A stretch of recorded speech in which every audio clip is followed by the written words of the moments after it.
नमस्कार विद्यार्थियों, आज हम अनुसूचित जाति और अनुसूचित जनजाति अत्याचार निवारण अधिनियम 1989 के चैप्टर 3 अध्याय 3 में निष्कासन संबंधी प्रावधान किए गए हैं, जो धारा 10 से 13 तक विहित हैं, का अध्ययन करेंगे। चैप्टर 3 प्रिवेंटिव एक्शन का प्रावधान करती है, अर्थात निवारक कार्रवाई का प्रावधान किया गया है।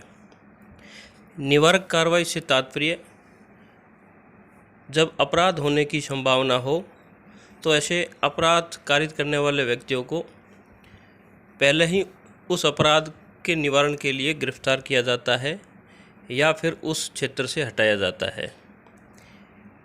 ठीक उसी प्रकार इस अधिनियम की धारा 10 से 13 तक निष्कासन संबंधी प्रावधान किए गए हैं। सामान्य शब्दों में, यदि कोई अनुसूचित जाति और जनजाति बाहुल्य क्षेत्र है और उस क्षेत्र में इस अधिनियम की धारा 3 के तहत अत्याचार के अपराध होने की संभावना है या चैप्टर 2 के तहत अपराध होने की संभावना है, तो विशेष न्यायालय समाधान होने पर अनुसूचित जाति और अनुसूचित जनजाति से भिन्न व्यक्तियों को उस क्षेत्र के भीतर प्रवेश करने और आने जाने पर पाबंदी लगा सकता है तथा ऐसे व्यक्तियों को ST/SC के क्षेत्र से निष्कासित करने का आदेश दे सकता है।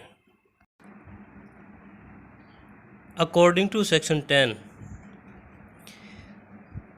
धारा 10 के अनुसार ऐसे व्यक्तियों को उस क्षेत्र से हटाना जिसकी अपराध किए जाने की संभावना है। विशेष न्यायालय का परिवाद पर या किसी पुलिस रिपोर्ट पर, कंप्लेंट एंड पुलिस रिपोर्ट, कोई समाधान हो जाता है कि संविधान के अनुच्छेद 244 या इस अधिनियम की धारा 21 उपधारा 2 और खंड 7 के उपबंधों के अधीन पहचान किए गए क्षेत्र में कोई अनुसूचित जाति और जनजाति के जो क्षेत्र है उसमें कोई ऐसा व्यक्ति इस अधिनियम की अध्याय 2 के तहत अपराध करेगा, तो विशेष न्यायालय लिखित आदेश के द्वारा ऐसे व्यक्ति को निर्देश दे सकता है कि वह ऐसे मार्ग, क्षेत्र जहाँ से उसको विनिर्दिष्ट किया जाए हट जाए और अधिकतम 3 वर्ष की अवधि तक उस क्षेत्र से हटने का निर्देश दे सकता है और वो पुनः इस अवधि तक न लौटे। संविधान के अनुच्छेद 244 में अनुसूचित जाति और अनुसूचित जनजाति के उन क्षेत्रों को वर्णित किया गया है। उसी प्रकार इस अधिनियम की धारा 21 क्लोज 2 सब क्लोज 7 में राज्य सरकार का यह दायित्व है कि वे SC और ST के ऐसे क्षेत्रों की पहचान करे जहां पर अपराध होने की संभावना है, यानी उन सदस्यों पर अत्याचार के अपराध होने की संभावना है। राज्य सरकार धारा 21 की उपधारा 2 और खंड 7 के उपबंधों के तहत ऐसे क्षेत्रों की पहचान करेगी।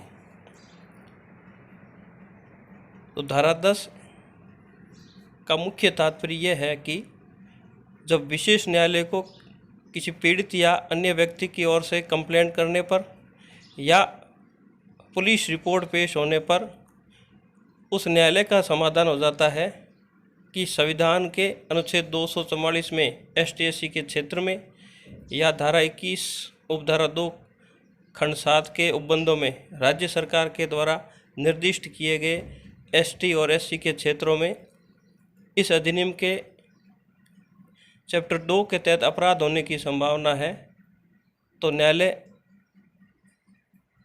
ऐसे व्यक्ति को निर्देश देगा कि वो ऐसे मार्ग, क्षेत्र और सीमाओं से हट जाए। ऐसी अवधि अधिकतम 3 वर्ष तक हो सकती है। ऐसे व्यक्ति को उक्त क्षेत्रों में 3 वर्ष की अवधि तक प्रवेश करने से रोका जा सकता है। 2016 के संशोधन से पहले यह अवधि 2 वर्ष तक थी, 26 जनवरी 2016 को उक्त 2 वर्ष की अवधि को 3 वर्ष की अवधि तक बढ़ा दिया गया है। सेक्शन 10 क्लोज 2 में यह प्रावधान किया गया है कि विशेष न्यायालय किसी व्यक्ति को ऐसा आदेश पारित करते समय उन आधारों को संसूचित करेगा जिसके आधार पर ऐसा आदेश पारित किया गया है। ऐसे व्यक्ति को निष्कासन के आदेश के आधारों की संसूचना विशेष न्यायालय द्वारा प्रदान की जाएगी। धारा 10 के उपधारा 3 में ये प्रावधान किया गया है कि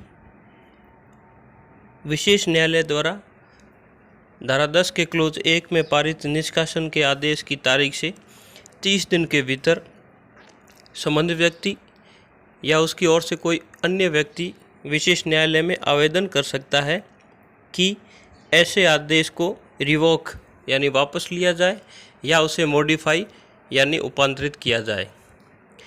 न्यायालय संतुष्ट होने पर ऐसे आदेश को रिवोक कर सकता है या फिर उसे मॉडिफाइड यानी उस क्षेत्र और सीमाओं को परिवर्तित कर सकता है या आदेश की अवधि को परिवर्तित कर सकता है, जैसा उचित समझे।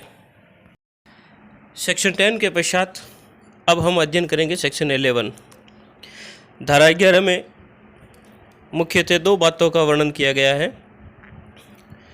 प्रथम, किसी व्यक्ति को धारा 10 के तहत निष्कासन का आदेश दिया गया है और ऐसा व्यक्ति उस आदेश की पालना करने में असफल रहता है, अर्थात उस क्षेत्र से हटता ही नहीं है।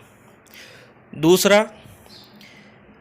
ऐसे व्यक्ति को धारा 10 के तहत निष्कासन का आदेश दिया गया था, वह व्यक्ति एक बार उस क्षेत्र से हट जाता है तथा पुनः विशेष न्यायालय की अनुमति के बिना उस क्षेत्र में वापस प्रवेश कर जाता है, तो ऐसे व्यक्ति के विरुद्ध क्या प्रक्रिया होगी, धारा 11 में प्रावधान किए गए हैं। धारा 11 में यह प्रावधान है कि ऐसा व्यक्ति आदेश देने के पश्चात हटने में असफल रहता है या फिर एक बार उस क्षेत्र के हटने के पश्चात न्यायालय की अनुज्ञा के बिना पुनः प्रवेश करता है, तो न्यायालय ऐसे व्यक्ति को गिरफ्तार करवा सकता है और पुलिस की अभिरक्षा से उस क्षेत्र से बाहर हटवाएगा। धारा 10 की उपधारा 2 में अस्थायी अवधि के लिए प्रवेश का प्रावधान किया गया है।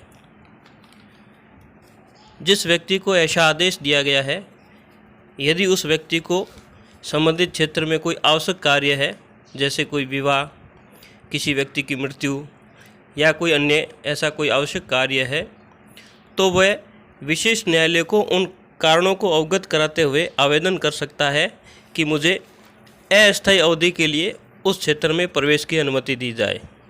यदि न्यायालय आवश्यक और उचित समझता है तो उसे बॉन्ड भरवा करके विद श्योरिटी और विदाउट श्योरिटी उसे प्रतिभूति सहित या प्रतिभू रहित बंद पत्र निष्पादित करके उस अस्थायी अवधि के लिए संबंधित क्षेत्र में प्रवेश की अनुज्ञा दे सकता है।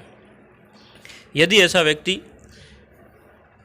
शर्तों का उल्लंघन करता है या उस अस्थायी अवधि के पश्चात भी उस क्षेत्र पर बना रहता है, तो न्यायालय ऐसी अनुज्ञा को कभी भी रिवोक कर सकता है और उस व्यक्ति को गिरफ्तार करके पुलिस की अभिरक्षा से वापस हटवा सकता है।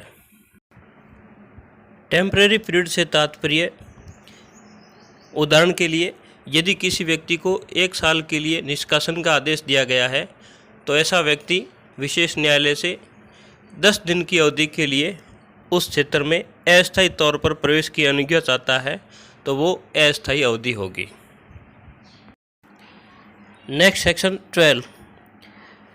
धारा 12 में यह प्रावधान किया गया है कि ऐसा व्यक्ति जिसके विरुद्ध धारा 10 के अधीन निष्कासन का आदेश दिया गया है, विशेष न्यायालय यदि अपेक्षा करता है तो पुलिस अधिकारी ऐसे व्यक्ति के माप और फोटो लेगा। यदि ऐसा कोई व्यक्ति मेजरमेंट और फोटो लेने से इनकार करता है, तो ऐसा पुलिस अधिकारी आवश्यक सब साधन अपना सकता है। और ऐसा व्यक्ति माप और फोटो लेने का प्रतिरोध करता है तो भारतीय दंड संहिता 1860 की धारा 186 के तहत अपराध माना जाएगा।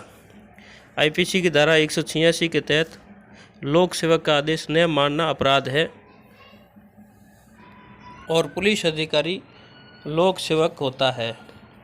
अतः पुलिस अधिकारी द्वारा अपेक्षा करने पर यदि ऐसा व्यक्ति माप और फोटो देने में प्रतिरोध करता है तो आईपीसी के सेक्शन 186 के तहत ऑफेंस होगा।